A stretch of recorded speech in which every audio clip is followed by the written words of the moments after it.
My name is Clint Pulver. I am the author of I Love It Here, and the best piece of advice I have ever been given is a quote by Oscar Wilde. And the quote says, "To live is the rarest thing in the world.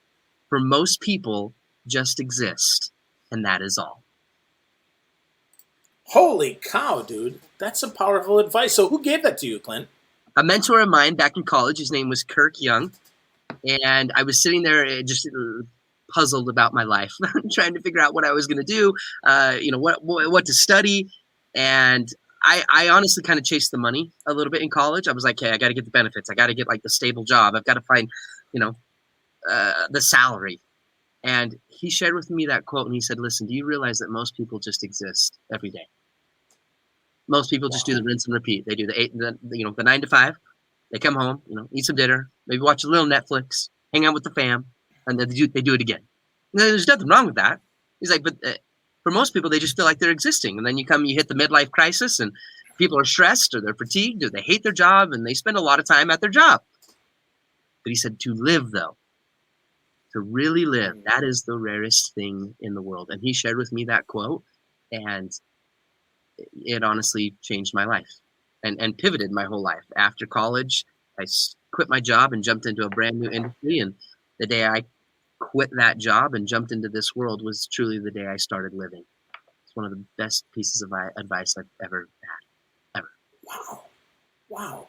That's awesome, man. Well, that connects honestly perfectly to your book, right? I love it here because isn't that what, as leaders, as managers, as those that are giving hope, right? Isn't that what we're trying to offer our people, the people that we should care about the most, right? That we want to help them live at work and not just work at work, right? Yeah. How do you help people not just survive? How do you help them thrive? To the point where they don't just love their job, but they actually love who they are while they're working at their job. And I saw it happen in the research that we conducted. And when it did happen, it was a beautiful thing. It was a very, very cool thing to watch. Yeah. Well, reading the book, I mean, example after example of how that helps. And one of the things that stuck out, I don't know if you did this on purpose or not, but one of the things you have in your book is each chapter, each segment has a little master your moments piece. And I don't know if you know who Tom Peters is, but Tom said a couple episodes back, Tom actually said that our moments are all we have. It is from here to here, and from here to here, and from here to here, and that's all we have, right? He has those moments, and you talk about that in the book. I mean, is that what you're trying to help us do as leaders with I Love It Here? Yeah, I think so. I mean, the basis of the book came from, over 5 years of undercover research going into 181 organizations and interviewing over 10,000 employees as a millennial. And I would walk in as someone who was looking for a job. I had my backwards hat on, I'd wear something like this. And I'd go up to someone and say, hey, I'm looking for work. What's it like to work here? Would you recommend it? And, they look around and they get quiet. It feels like an illegal drug exchange. And then they tell me everything. And we get the most honest, real truth. It's not a survey. It's not a one-on-one management meeting. It's just them honestly telling me how they feel. And employees didn't talk about days, Bill. They talked about moments. And the magic of all of the research was when an employee, when I would ask the question, what's it like to work here? And they would say, I love it here. I love my job. I genuinely do. My manager, Susie, she's amazing. I feel like we're a part of a family. Like what we get to do on a daily basis is bigger than ourselves. Like I truly enjoy my work. And then I said, well, why? And then they would tell me the moments, the experiences, those single little moments that over time mattered. And I found that those great leaders that were creating that type of response were beautiful at creating moments. They designed those moments. You know the story, Phil, of the teacher in my life who changed my story with a pair of drumsticks. I was the problem kid. He gave me a pair of drumsticks, created a moment, and I've been a professional drummer for 22 years. It's those little things, those little moments that we have every day in front of us, and the great leaders know how to capitalize on that. They know how to design that, where people truly go, I like myself best because of you and the moments that you create. Wow, that's really powerful. And yeah, you do. I love your story about Mr. Jensen. I mean, that's a game changer, man. But I would say that perhaps even your title could be slightly different. based on what you just said. And that would be, instead of I love it here, I love me here. Like, Yeah. I feel comfortable to be myself right here with you in the moment because I'm willing to be vulnerable. And if 75% of businesses, as you quote in your article, right, 75% of the reason people leave is because of their leader, Yes. then it is incumbent upon leaders to take advantage of those moments. So 4 years of research, Clint, that's so interesting, right? 4 years, 75% of turnover is because of leadership. And then you said in there, 60% of employees are going to bounce and bounce fast because they don't feel appreciated. So talk to us about that intentional design, Clint. Talk to us about how that starts, because I would imagine it probably starts with a leader changing themselves, right? Changing their mindset to focus on themselves a little bit to figure out what makes them tick. Or am I completely off base here? No, you're right on. I think it's really interesting because right now in 2020, okay, we just went through a massive pandemic. We're still in a pandemic. Everybody's hunkered down. We've done research during COVID-19, which is cool. I wrote a whole chapter in the book about it called Brace for Impact, on what great leaders were doing and what some not so great leaders were doing during this time of crisis. And 2020 retention rates have been all-time high because everybody's nervous. Everybody held on to their job and they were grateful they had a job, and we have no idea what the future holds. Now, I believe that we are coming into what I'm calling the job churn of 2021. Q3, Q4, we are going to see massive exoduses of people because of two things. One, when we get through this, everybody's going to remember how their manager treated them. I will remember what you did during this time of crisis. What did you do? Were we just a number and you focused more on the survival of the business, or did you understand that we were having a difficult issue or a difficult problem, or my family was struggling and now I'm the parent at home trying to be the teacher and I've got to be the spouse and I'm trying to balance everything, and you gave me no consideration to that? They will remember. Second, it's also given people time, a lot of time to think. A lot of jobs don't look the same way they did a year ago.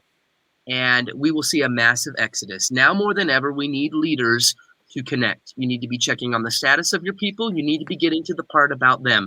If you don't, then kiss them goodbye, because the industry, the economy has changed as well.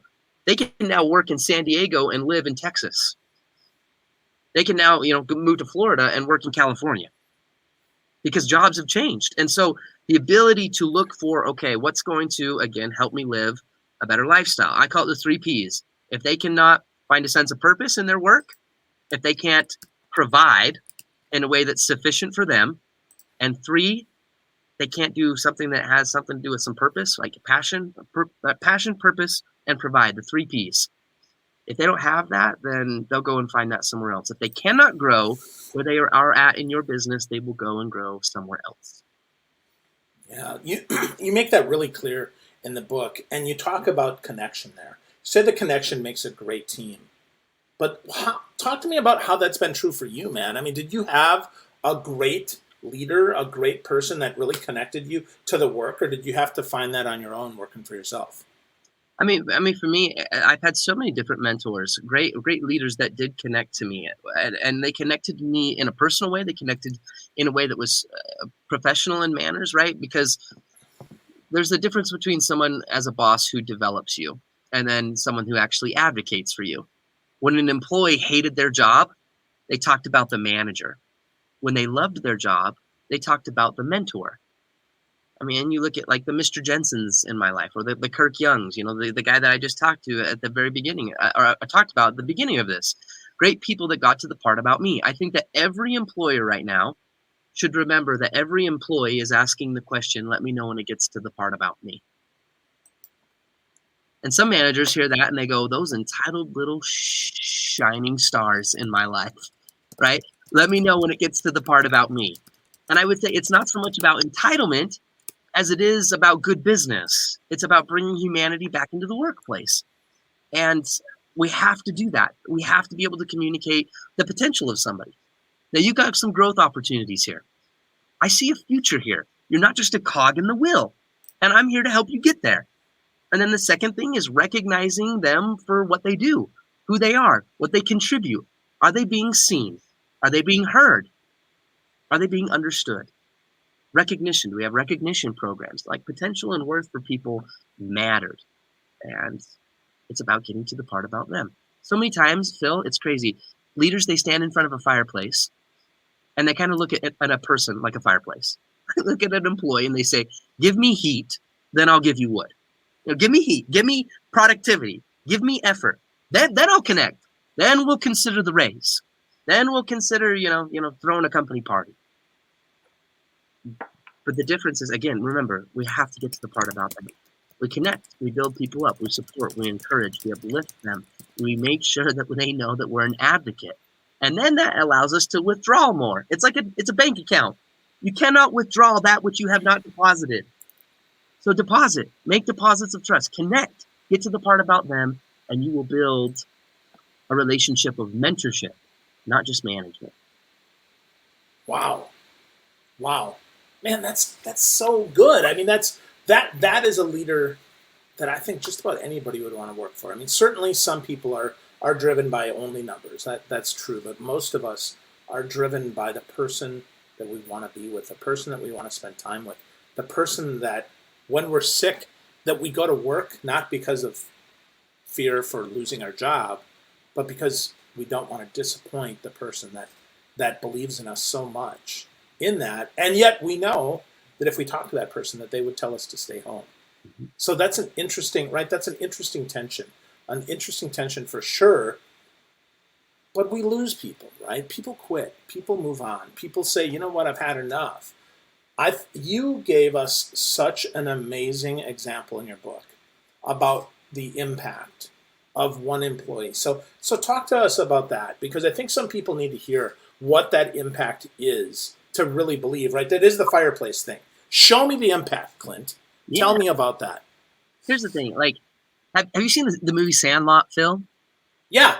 Yeah. So a cult classic. You got those little punk kids. They hit the ball over the field. Signed by Babe Ruth, the salt of the squad, the king of crash, and they're trying to get this ball from the dog, the beast. It's this big dog that's going to rip their face off.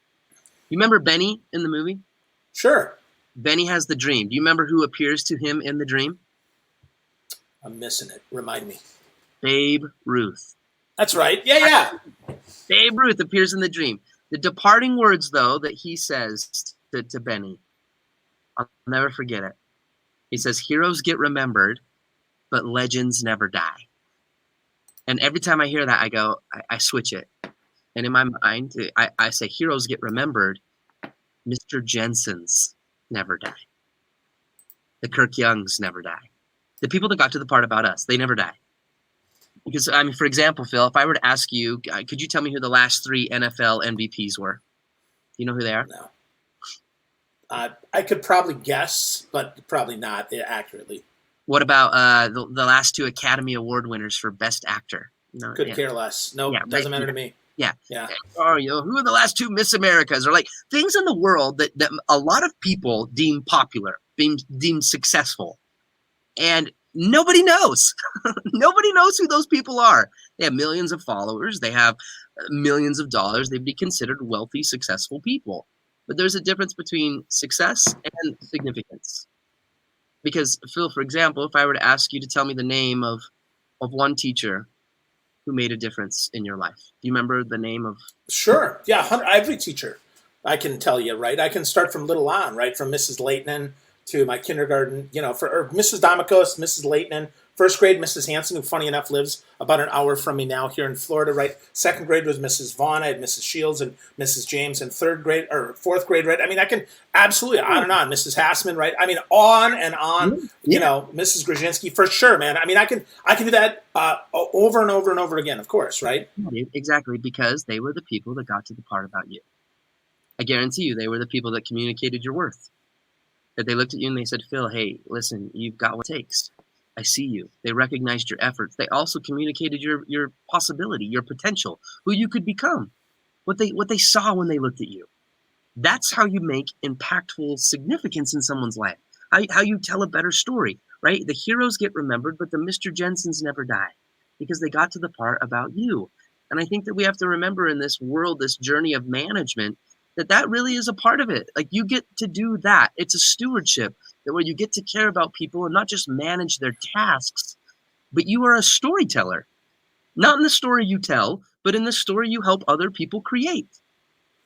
where they look back and they go, my goodness, my experience at the Verizon store, or a Subway. I mean, we did a lot of work with Subway. Schools and janitorial staff, where people said, I lived a better life because of my work and because of what you did to advocate for me in that process, how you became a Mr. Jensen. And people will never forget you for it. We never forget the good ones because they created moments. They got to the part about us. Wow. That's so interesting, right? Because I would have, that's so simple and yet so interesting and so profound, because I wouldn't have simplified it that way, right? If I was thinking about that, I've never thought of, oh, well, it's when did they get to that part about me? But I absolutely see that now, right? Like after reading a book, I completely get that, and I see that. And for those that are watching and listening and thinking, boy, well, hey, that's great, right? This is for X class of worker. One of the things that I love that you point on the book is that you talk about Ashley. You talk about how Ashley was in fast food, and 4 employees, not because she recruited them, but 4 employees went with her to her new place. Mm-hmm. Mm-hmm. How does that happen, man? Yeah, it happens a lot. And again, I think it's because Ashley became a mentor, not just a manager. In the book, I talk about the difference between mentorship and management. Mentorship and leadership. There's 3 classes. And usually we talk about leadership. That's one class. And then the second class is we talk about management. You want to be a leader. You don't want to be a manager. Or management's important, not just leadership. But there was a third class, and it's mentorship. Mentorship is not leadership. Mentorship wasn't management. Mentorship is mentorship. But it commanded the most, it was beautiful. Like, first off, it's beautiful. It was a beautiful thing to watch.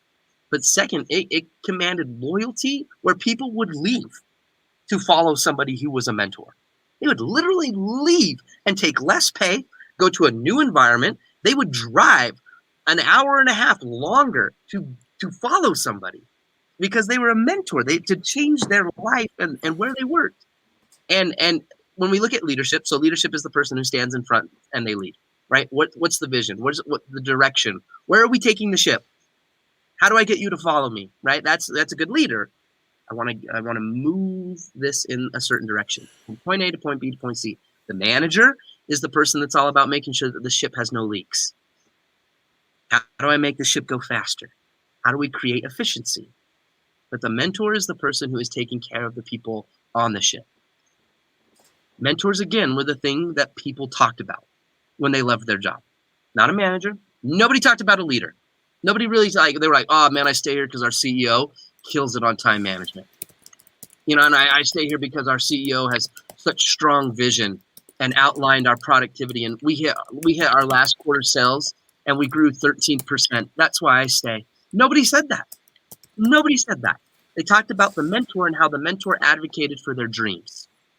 Mentorship matters. Now, there's 5 characteristics, Bill, and you saw this, you read the book, 5 characteristics that make a mentor a mentor. And these are the 5 reasons why those employees left and they followed that manager that you talked about in the book.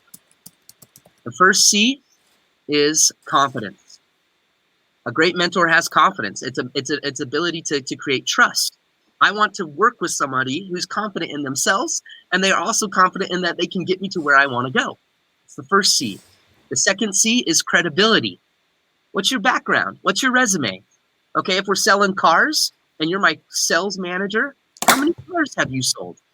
Do you have a background in that world? I want to know your credibility. The third C is competence. You might know everything about the game of basketball, but can you actually get out and shoot a hoop? In our industry, Phil, like I mentor with people that don't just talk about speaking.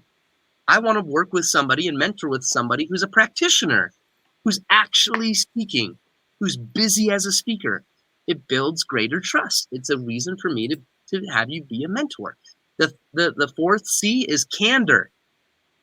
Great mentors had the ability to create relationships so strong that honesty could exist. We can have tough conversations. We can have honest conversations. And I know that you're not going to just give me fluff. You've made the deposits of trust, and you've created an environment and a relationship where, you know what, you're gonna tell me the things that I need to know to get better. And then the fifth C is caring. They had the ability to care. The moment we stop caring, in our management is the moment we fail. Because again, people want to know when you get to the part about them. And when you truly care, when you have a relationship where you know that they have your best interest in mind and you care about them, there's a relationship there. Those 5 C's, that's why they followed her. She was confident, she had credibility, she was competent, she had candor in their lives, but she also cared. They knew that they had an advocate with her, not just a boss. And they all jumped. It was a powerful thing to watch. Mentorship versus management. Wow. Wow. Les summed it up for us there if we're taking notes here. Confidence, credibility, competence, candor, and caring. Thank you, Les, for that. Okay, so you've convinced me, right? Or those watching, right? Your book, I get this. But how do we get started, man? How do we move from being a leader to being a legend? How do we go from just leading our team, casting vision, and getting out of their way to fully embracing mentorship? Les wants to know, and I want to know too. Yeah, that's a great question. One thing that we found when we would see a significant mentor in the workplace, that mentor was always being mentored. Great mentors were always being mentored. That simple principle, right? Sir Isaac Newton said, if I've ever seen further in my life, it was because I was standing on the shoulders of giants that allowed me to see. My dad was my wrestling coach, Phil, growing up, and he would take me every Friday night to the wrestling matches. And we would watch the varsity team just wrestle. And it was cool, but it was also Friday night. And as a young high school kid, it's like, man, that's Friday night. That's the time to go hang out with the friends. That's date night. I don't want to go and do more wrestling. I'd been a wrestler for a long time, and my dad was a state champion, and every Friday night. And I remember I got a little bit ticked, and I told my dad, I was like, Dad, dude, I do not want to go on Friday night. And he looked at me, and he got a little serious, and he just said, Clint, listen, do you want to be a great wrestler? And I said, yeah, I do. And he said, then you got to hang out by the mat, kid. You have to hang out by the mat. And it's a principle that kind of always stuck with me. And it's something that I saw in the workplace, that these great wrestlers, these great managers were hanging out by the mat. They were hanging out by people who were doing the things that they wanted to do. They themselves were being mentored by people that had those 5 characteristics. They understood the power of surrounding themselves with astonishing people. If you want to start somewhere worth starting, start working to do whatever it takes to associate with astonishing people. And it's true, right? You put a hard-to-catch horse in a field with an easy-to-catch horse, you usually end up with 2 hard-to-catch horses. That association, right? Jim Rohn, right? We always go back to Jim Rohn. You become the average of the 5 people you associate with most. I have no idea if that's been proven, but I do believe that. Great mentors were always being mentored. You want to be good at basketball? Hang out by the hoop. You want to be a great mentor? Where are the mentors hanging out? And in doing so, it will help you to become better yourself. Hang out by the hoop. Yeah. Find some great leaders, find some great mentors, and invest in them first. Yeah. Right? It's Spend like some coaching, time right? with them. Mastermind groups. Go on social media and follow specific things. Subscribe to magazines. I mean, there's so many good pieces of content, tools, things that we can learn from. And to be willing to invest. You said it, you spot on, Bill. Like, you find somebody that is growing a business or that's one manager of the year, and you pay for that. Pay for that and say, I'd love to learn from you. Can you mentor me? In doing so, it'll help you to become more successful and successful. Awesome. So I didn't know that you're a wrestler, man. What rate did you wrestle? That's pretty cool. I wrestled too. I was the worst wrestler. But before you answer that, I was the worst wrestler. They call me Count the Lights Gerbishak because I was always flat on my back. I was a big fish. I was terrible because I should have stayed. I should have stayed playing basketball. But what weight did you wrestle, man? I wrestled 112. 112. Yeah. I was 112 my junior year and also my sophomore year. You're a mini grappler. Yeah, little guy, little leg rider. Man, I missed it. I learned so much. I hated it at the same time, but man, it taught me a lot. Yeah. Taught me a lot. Yeah. So who do you think could win? You think Shoot would win, or you think Hulk Hogan would win? What do you think? Huh? Right, Shoot from Vision Quest, right? Yeah. I don't know, man. I don't know. That's a hard one. We'd have to do a weigh-in. We'd have to see where the weights are. You know. There you go. That's a good answer. You got to see what the weight is. Yeah. Well, Shoot had a lot more heart, right? And Hogan had a lot more show. That's right. That's right. So very, very different. Even though we all know pro wrestling is fake, it's not the question. So, Let's not so even talk that's about that. right. Yeah. So cool, man. So that's really interesting, right? Hang out by the mat. That makes a lot of sense, and is honestly that's often very simple, right? But if we flip that, that to what you can do as a leader, right? That means you find that leader who is really great in your organization or outside, and Yeah, you who's spend some coaching time you? with them, right? Who's coaching you right now? Most Yeah. managers have no coach. They have no other, like, they're not learning from anybody.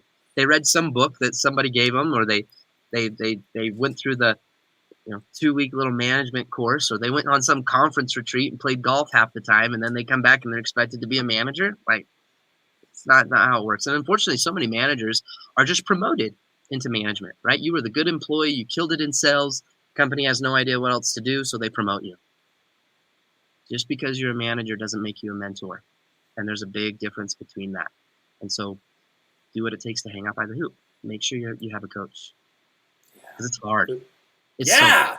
it's so And it's hard. lonely, as hell, man. That's the hardest part, right? Because there's no connection a lot of times. As a leader, who do you look to? There's nobody just like you. If there were, you'd be redundant. Yep. And if you walk around and you've got that big M on your shirt for manager, you're set up to be a target.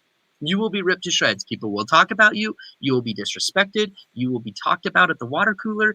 It's just hard. It is hard. It's a difficult thing to do. And that's one thing I wanted to strive in the book to help people understand. Because it's one thing to sit back and be like, get a coach and believe in people and be the mentor. Like, yes, those are ideal situations, but that does not take away that what you do is so difficult. I said in the book that the coolest part about leadership is that it matters. The hardest part about leadership is that it matters every day. Every day. And it's so much easier said than done. What we were talking about is not easy, but it is possible, little by little, right? Every day, those consistent efforts, those deposits of trust over time, it makes a lot. It does. Yeah. It's about the moment by moment, There it little is. by little, inch by inch, right? Really good. Yeah. Really good. Well, I love it here with you, Clint, man. We could talk all freaking day, but I got to ask you, man, I know what a great reader you are, and I know how much you believe in pouring into yourself to make sure that you're staying on top. So what's on your bookshelf these days? Like, what's the last book you read? What's it all about, man? I'm reading a great book right now, The Perennial Seller by Ryan Holiday. Everybody should read that book. I haven't had this much fun reading a book in a long time. I don't know. Have you read that book, Phil?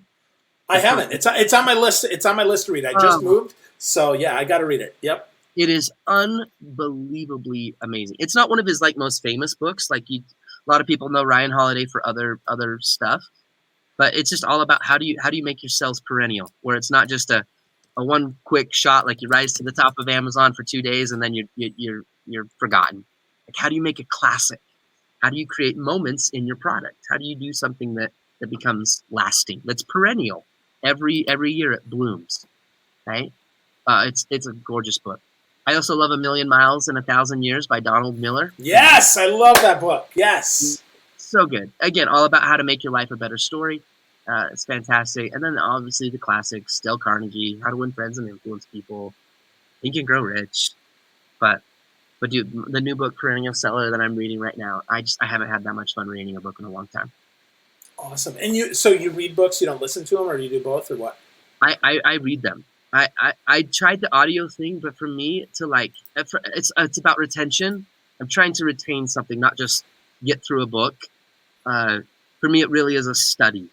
And so I like the physical copy, and I can just write it up and make a note and highlight. And then I go back through the book, and then I kind of have my little cookbook of things that I love or things that I cherished or I learned from the book.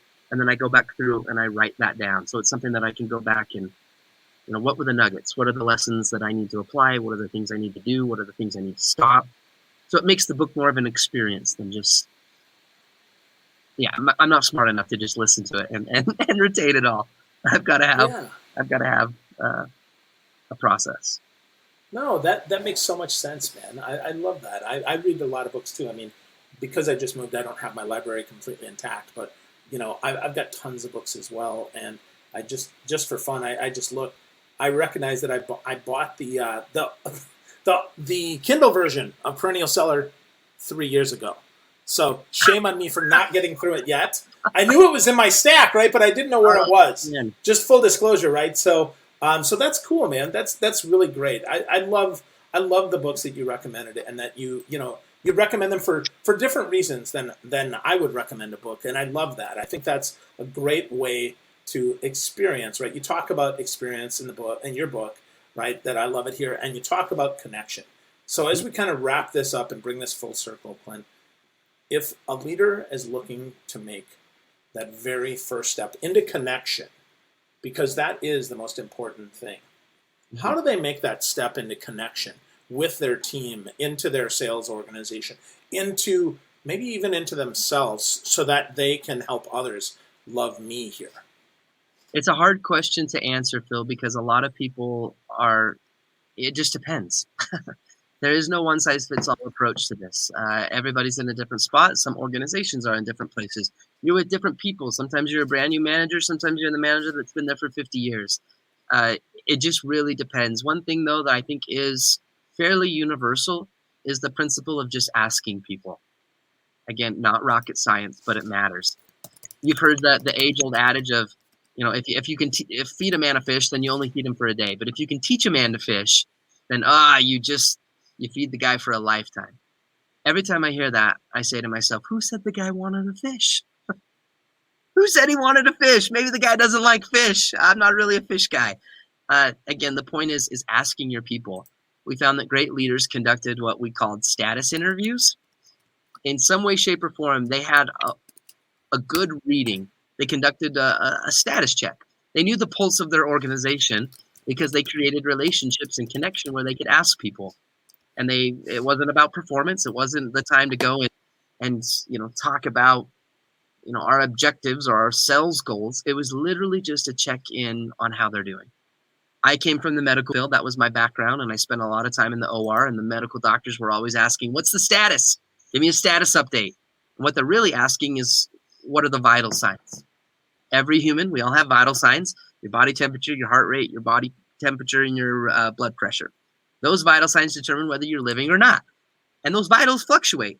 And when we're trying to treat a patient, or in this sense, we're trying to treat an employee the way that they want to be treated, we have to check the vitals, because the vitals will determine treatment. And then after you treat the patient, what do? You recheck the vitals, and then you treat, and you recheck the vitals, and then you treat. And you keep that cycle going until healthy stability is maintained long-term. We found that one of the greatest ways that they created connection and understanding the status of their employees is in some way, shape, or form, kind of in a variation, they would ask these 3 types of questions. Number 1 is, what can I do as your boss to keep you here? Think about it right now. In this economy, we're coming into the job churn of 2021. What can I do as your manager to keep you here? You're an all-star employee. You're a great person in this organization. What can I do to make sure you don't leave? Number 2 is, what's getting in the way of your success in this organization? Is it the pay structure? Is it our scheduling? Is it Mary in accounting? Like, who is it? What is it? What's getting in the way? And then that leads to the 3rd question: what can I do to help you get there? How can I block for you? How can I become an advocate? And you start this conversation with vocal praise, right? This is not, again, a time to talk about standards or performance or issues in the workplace. This is a time for you to check their status and to create an environment where they understand that they're valued. They understand that they're trusted. They understand that, okay, this is somebody who actually really cares about me as a person, not just as a cog in the wheel. And in doing so, you'll get insight and feedback that will help you to create a better environment where they don't just survive, they thrive. That's all I did. That's my whole business. All of my research was me creating an environment where people could speak their truth. And they told me. And great managers can do that same thing. Create an environment where people go, okay, you're worth being vulnerable with. You're worth talking to. And in doing so, you get to help them write a better story. What a concept, right? What a concept. but it matters. And when it's done, it's a beautiful thing to watch. Yeah, sure is, buddy. So 3 great questions for those listening. I want to take some notes here. What can I do to keep you here? What's getting in the way of your success here? And what can I do to help you get here? Great stuff, Les. Thanks for wrapping that up for us. If you want to know more from Clint, check out clintpulver.com. That's CLINTPULVER.com. His book is fantastic. It's called I Love It Here. And Clint, you're a gift, man. I really appreciate every moment we get together, buddy. Thank you very much. Likewise. Appreciate you, Phil. Thank you. Absolutely. Great stuff. And thanks, everyone, for watching, for listening, and for being a part of it. I love it here, too. Thanks, Clint.